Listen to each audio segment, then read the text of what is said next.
fixture announcement? Yeah, it's going to be different than anything we've seen before, but pretty excited, I guess. Every team's got the same sort of schedule, so it's going to be a good challenge. It's going to be exciting for everyone to experience something different. We haven't really had that in the AFL before, so yeah, I'm sure it'll be good. And probably 18,000 to 19,000 fans there. The Saints game on Monday. How do you reckon you go? Big week crowd on Tuesday, and how will the players feel about Tuesday night sort of thing? Yeah, I'm not too sure. Hopefully the fans still find the time to come out. I'm sure they will because of what's happened this year, and the crowd starting to return. I'm sure they'll be itching to get there. But yeah, it'll be different preparation. Even the Monday night game this week was a bit different for me. I've never played on a Monday night, so just another thing to sort of adjust to. And there's been plenty of that this year, so I'm sure everyone will be fine. It's a short break now as well. Ends at maybe 4 or 5. Yeah, it's a really short turnaround. How do you reckon? You've probably never experienced something like that. Yeah, I've never experienced that, no. I guess it'll just be, recovery focused, not much training, so I'm sure it'll be pretty easy to adjust to for everyone, but we don't know till we see it. But I'm pretty excited. Yeah, the more games we can play, the better, really. That's what we want to do, play a game, so happy to do it. What was that, sorry? Do you assume a few of the blokes going to get managed through that? Yep. You guys obviously, around 30s, early 30s, do you think just with that workload increasing so much in a short period, they might need to sit one of those games out or just juggle the rotation? I'm not too sure.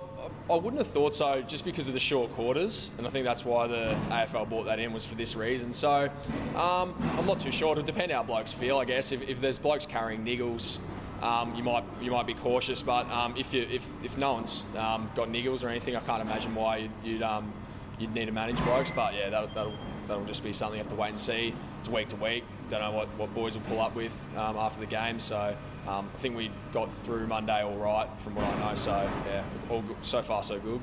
Tough season team that you made so far. What's the transition been like as you mid-season now? How are you finding the change here in Adelaide? Yeah, it's been. I've loved the move to Adelaide.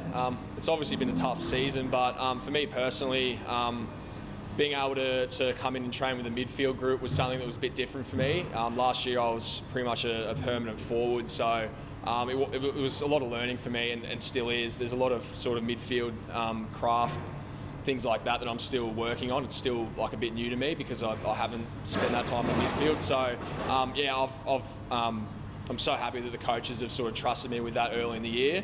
But yeah, I've still got a lot to improve on, a lot to get better at, especially in that midfield area. So it's challenging, but it's exciting. I've loved it so far. I don't think you've got a contract next year. Do you sort of feel like you're in the right place? You've done enough to potentially earn another contract? Oh, I've got no idea. I haven't really thought about that yet. With the contract freeze and all that, I don't think there's been much talk about any of that at all.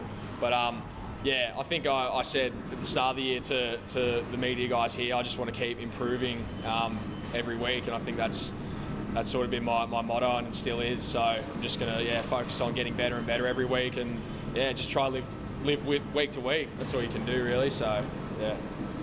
You locked in, Keays, and you cemented your thing now after the 6 or 7 games. You feel like you're settled, locked in? No, I don't think so. I think every week I've got to show something. I've got to improve. That's how I'm taking it anyway.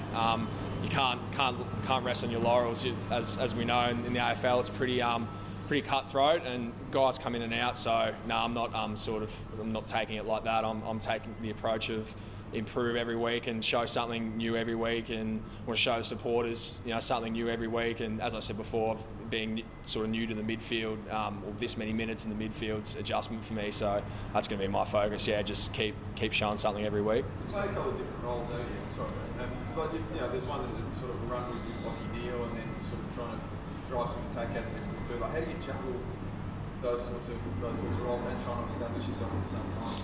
Yeah, it's. I think Nixie's sort of trusted me with a couple of roles early in the season, which I'm very thankful for. It was something we spoke about early days. I mentioned to him that back at Brisbane I'd done roles before and I'd be keen to give it a go again, and he's trusted me with some. But yeah, it's another week-to-week thing. Like I think last week, with Andrew Gaff, I was pretty defensive and wanted to lock him away.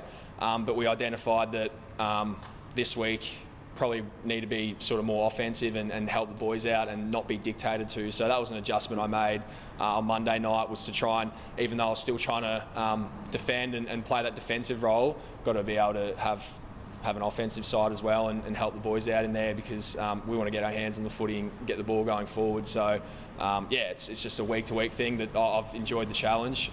It's been great to learn.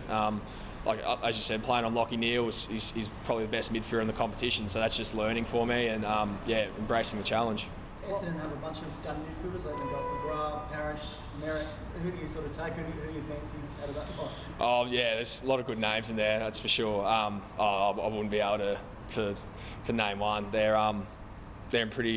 got some good midfielders. They're in pretty good nick at the moment, and we obviously start to look at that as the week goes on. And not too sure how that'll play, whether I get one or whether I'm just playing again, or we'll see what happens. But as I said, excited for always put my hand up to do roles like that. So happy to have one if it comes my way. What have you learned in the time you've been here? There's a difference between the stuff you may have experienced in Brisbane and even about yourself. It's a good question. Probably haven't really reflected on that much as of yet. What I will say is I've loved moving to Adelaide, and I love the place and I love the club. It's been fantastic so far, and even though it was interrupted, since I've come back, I feel like I've just really sort of built relationships with a lot of the boys and a lot of the coaches, and feeling more and more comfortable every day. And for a guy that never sort of lived outside of his home city, it was pretty daunting at the start, but I've loved it. It's been great to get out of my comfort zone, and it's just one of those things that probably encourage sort of everyone in life to do it at least once, get away from home and live somewhere else. It's been different, but it's been great. There's a bit of a weight off your mind as well, like if the contract freeze, I think that's been done with the new announcement of the fixtures. Is that a relief for some players now, knowing that you can look at the future? Yeah, I'm sure it is. And I think that was part of the reasoning why they wanted to get that lifted with the obviously the condensed games coming up, and they're worried about players getting injured and that. So I'm sure it'll be relief for some. Not sure how it's going to work. The list managers and all that, they've probably got so many things lined up they have to tick off. So it might be a bit of a longer wait for some, but see what happens. In the post-match interview, you said that you're desperate to get a win. Can you get the 4 points over Essendon? Yeah, absolutely. We always go in believing we can win. I know it hasn't panned out so far, but every week I feel like we take little steps in the right direction. There's a lot of young guys as well that, they've only so many guys that played under 10 games, but it seems like every game they've played this year, they do something that they didn't do the previous week. So, absolutely, we're going to believe that we can win, and we are taking steps in the right direction, but it just hasn't worked out so far. But we're looking forward to it, obviously. Kicking goals seems to be an issue on the weekend. Do you think Darcy Foggy will come back and help out going forward? I'm not sure if his shoulder's right or not, so I probably can't give you the update on that. But he's been great to play with, Fog, when he has played. Even throughout the pre-season training with him, he's probably our best set shot, and he's just tough as well. So if he's available, it'd be great to play with him again. But as I said, I'm not too sure what the goal is. Haven't spoken to him yet, so see what happens.